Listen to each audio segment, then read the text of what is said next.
Hi అండి, welcome back to Chinnu's world.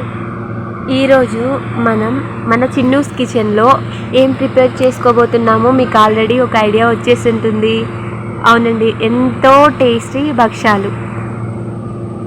Late చేయకుండా వీటిని ఎలా చేసుకోవాలో ఈరోజు వీడియోలో మనం చూసేద్దాం. ఒక కప్పు శనగపప్పును తీసుకొని 2 గంటల ముందు నానబెట్టి ఇలా ఒక కప్లోకి తీసుకోవచ్చు.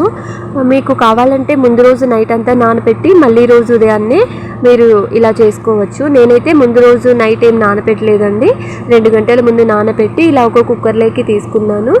ఏ కప్పుతో అయితే శనగపప్పు తీసుకుంటానో సేమ్ కప్పుతో 2 కప్పుల వాటర్ పోస్తే సరిపోతుంది. ఇవి బాగా ఉడుకుతాయి ఈ వాటర్కి. మీకు ఒకవేళ ఎక్కువ కావాలి అంటే ఇంకా ఒక కప్పు ఎక్స్ట్రా వాటర్ పోసుకోవచ్చు. నేనైతే 2 కప్పులు వాటర్ తీసుకుంటున్నాను కుక్కర్లోకి.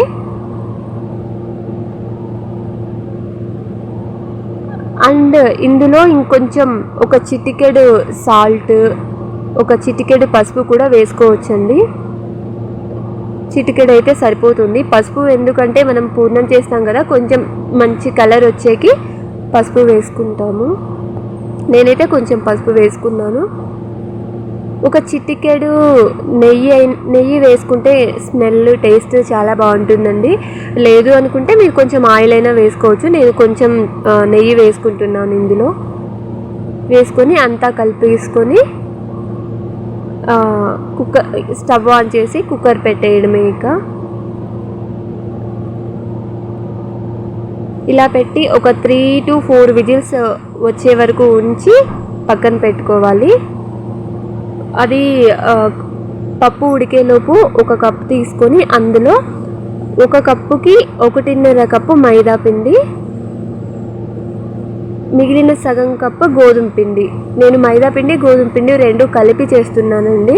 మీకు కావాలంటే ఓన్లీ మైదా పిండి లేదా ఓన్లీ గోధుమ పిండితో అయినా చేసుకోవచ్చు. నేను 2 కలిపి చేస్తున్నాను, టెక్స్చర్ బాగొస్తుందని. ఒక చిటికెడు సాల్ట్, ఒక చిటికెడు అంటే చిటికెడు పసుపు అండి. జస్ట్ కలర్ రావటం కోసం కొంచెం కలుపుతున్నాను అంతే. ఈ మూడింటిని బాగా కలిపేసి కొంచెం ఆయిల్ లేదా నెయ్యి వేసుకొని బాగా కలుపుకోవాలండి. నెయ్యి అయితే మంచి స్మెల్ వస్తుందని చెప్పి ఒక్క చిటికెడు నెయ్యి వేసాను నేను, పిండిలో కూడా బాగుంటుందని. ఆ తర్వాత ఈ మిశ్రమానికి కొద్దిగా వాటర్ యాడ్ చేస్తూ కొంచెం వాటర్ యాడ్ చేసి బాగా కలుపుకోవాలండి. ఎంత బాగా పిండి మనం కలిపితే అంత బాగా వస్తుందండి. ఇది చాలా అంటే చాలా మెత్తగా కలపాలి. మనం నార్మల్ పూరి పిండికి కలిపిన కంటే ఇంకా మెత్తగా ఉండాలండి. చూడండి నాకు ఎంత మెత్తగా ఉందో. నేను పసుపు వేసాను కాబట్టి కొంచెం yellowish కలర్ వచ్చినట్లు ఉంది, కానీ చాలా మెత్తగా కలుపుకోవాలండి. మనం చేసే బొబ్బట్లు వచ్చేసి మెయిన్గా ఈ పిండిని కలపడంలోనే డిపెండ్ అయి ఉంటుంది. అంత బాగా కలుపుకోవాలి. ఇలా పిండిని కలిపి పక్కన పెట్టి ఇప్పుడు ఒక మిక్సీ జార్ తీసుకోవాలి. ఈ మిక్సీ జార్లోకి కొంచెం చక్కెర, ఏ కప్పుతో అయితే నేను శనగపప్పు తీసుకున్నానో 1 కప్పు శనగపప్పుకి 1 కప్పు చక్కెర తీసుకున్నాను. అండ్ ఒక 3 ఏలకలు వేసి బాగా గ్రైండ్ చేసి తీసుకుంటున్నాను. ఇదంతా ఒక కప్లో పెట్టి పక్కన పెడుతున్నాను. తర్వాత మన శనగపప్పు ఉడికింది, ఇలా పూర్ణంలాగా మెత్తగా గ్రైండ్ చేసి తీసుకున్నానండి. ఇప్పుడు ఈ మిశ్రమానికి మనం ముందుగా పెట్టుకున్న చక్కెర పొడిని కలిపి బాగా చేత్తో కలపాలి.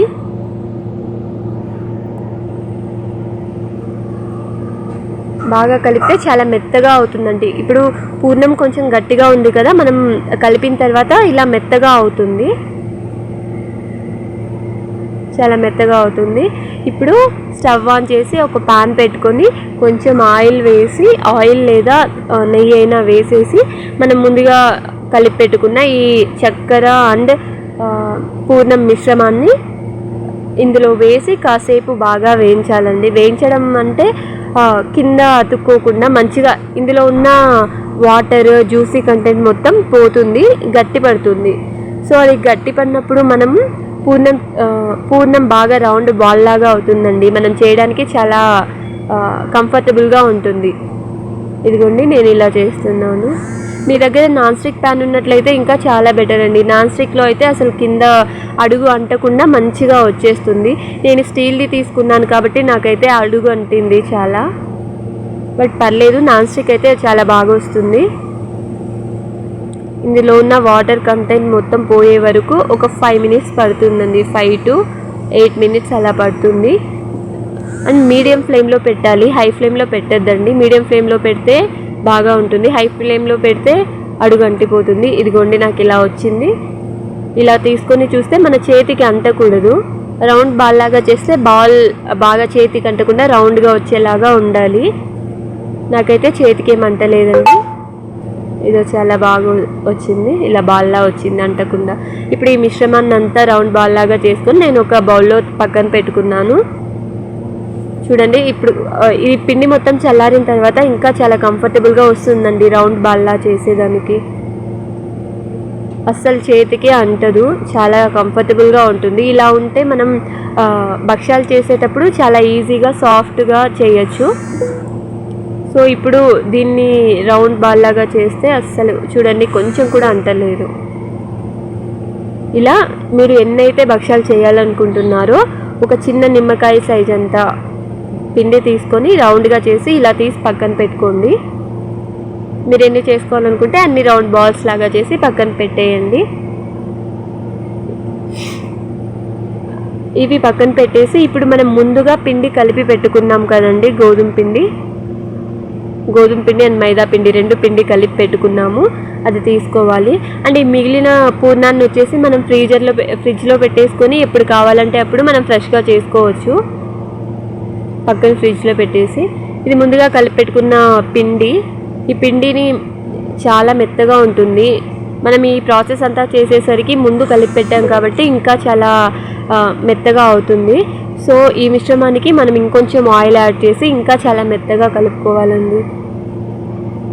మెయిన్ ఈ పిండి ఎంత మెత్తగా ఉంటుందో అంత సాఫ్ట్గా విరగకుండా చాలా సింపుల్గా చేయొచ్చండి ఈ భక్ష్యాలు.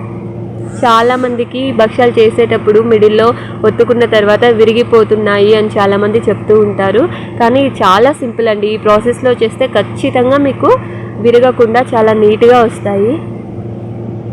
ఇప్పుడు చిన్న నిమ్మకాయ సైజ్ అంతా, ఇందాక మనం పూర్ణంని రౌండ్ బాల్స్ లాగా చేసాం కదా, ఆ బాల్ సైజ్ అంతా చేస్తే సరిపోతుందండి.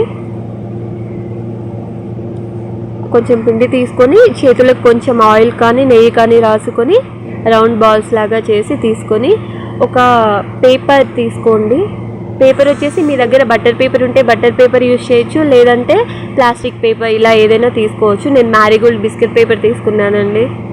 కొంచెం ఆయిల్ వేసి ఇలా చేత్తోనే కొంచెం రౌండ్గా ఒత్తుకొని తీసుకొని మనం ముందుగా ప్రిపేర్ చేసి పెట్టుకున్న రౌండ్ బాల్ని తీసి మిడిల్లో పెట్టి అన్ని వైపులా క్లోజ్ చేయాలండి. కొంచెం స్లోగానే చేయొచ్చు. అన్ని వైపులా స్లోగా క్లోజ్ చేసేసి రౌండ్గా అయిపోతుంది, నీట్గా ఇలా ఫినిషింగ్ నీట్గా ఉంటుంది. ఇప్పుడు కొంచెం ఆయిల్ వేసి ప్లాస్టిక్ పేపర్కి కొంచెం ఆయిల్ పూసేసి నీట్గా ఇలా నేను చూపిస్తున్నట్లు నిదానంగా నీట్గా మీకు ఎంత సైజులో కావాలంటే ఆ సైజులో ప్రెస్ చేసుకోవచ్చు. చాలా సన్నగా చేయొచ్చండి. నాకైతే చాలా సన్నగా వచ్చాయి అండ్ నీట్గా వచ్చాయి. ఎక్కడ కూడా పూర్ణం బయటికి రాలేదు, అంత నీట్గా వచ్చాయి. చూడండి మీరే, మీకు ఏ సైజు కావాలంటే ఆ సైజుకి ఇలా ప్రెస్ చేసుకొని తీసుకోండి. ఒకవేళ మీ దగ్గర బటర్ పేపర్ ఉన్నట్లయితే డైరెక్ట్గా పేపర్ తీసి ప్యాన్ మీద వేయచ్చు.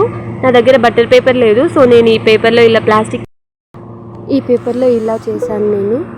సో రౌండ్గా ఎంత నీట్గా వచ్చిందో చూడండి. ఇలా చేతిలోకి తీసుకొని ప్యాన్ పెట్టి ప్యాన్ హీట్ అయిన తర్వాత కొంచెం ఆయిల్ కానీ నెయ్యి కానీ అప్లై చేసి, నేనైతే కొంచెం నెయ్యి అంతా ప్యాన్కి స్ప్రెడ్ చేశానండి. ఇలా ప్యాన్ పైన వేసేసి కొంచెం నెయ్యి కానీ ఆయిల్ కానీ వేసి 2 వైపులా బాగా కాల్చాలి. నేనైతే మీడియం ఫ్లేమ్లో పెట్టి చేశాను.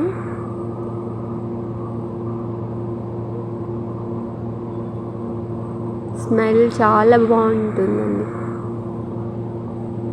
నెయ్యి వేసాం కదా, సో స్మెల్ చాలా బాగా వస్తుంది.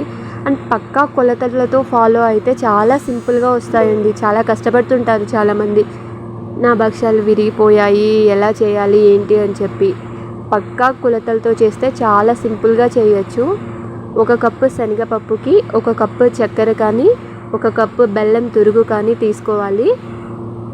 అండ్ 1 కప్పు శనగపప్పు తీసుకున్నాం కాబట్టి మనం 2 కప్పుల పిండి తీసుకోవాలి. ఏ పిండి అయినా సరే. నేను మైదా గోధుమ పిండి 2 కలిపి తీసుకున్నాను. ఇలా పక్కా కొలతలతో చేస్తే చాలా సింపుల్గా, ఈజీగా, ఎంతో టేస్టీగా వస్తుంది. ఇలా 2 వైపులా బాగా గోల్డెన్ కలర్ వచ్చే వరకు బాగా కాల్చుకోవాలండి. నేను మీకు లాస్ట్లో చూపిస్తాను, ఎక్కడ విరగనే లేదు, చాలా బాగా వచ్చాయి. ఇలా కాల్చుకొని సర్వ్ చేసేసుకోవడమే. చూడండి, నేను మిగిలిన పిండితో కూడా ఇలా చేశాను. ఎంత నీట్గా వచ్చాయో, చాలా సింపుల్గా, ఎంతో టేస్టీగా, చాలా బాగా వచ్చాయి. చూసేయండి, చాలా సన్నగా కూడా వచ్చాయండి. ఇంకా సన్నగా కూడా చేసుకోవచ్చు. ఎంత ప్రెస్ చేసినా అటు ఇటు విరగకుండా చాలా బాగున్నాయి. చూడండి,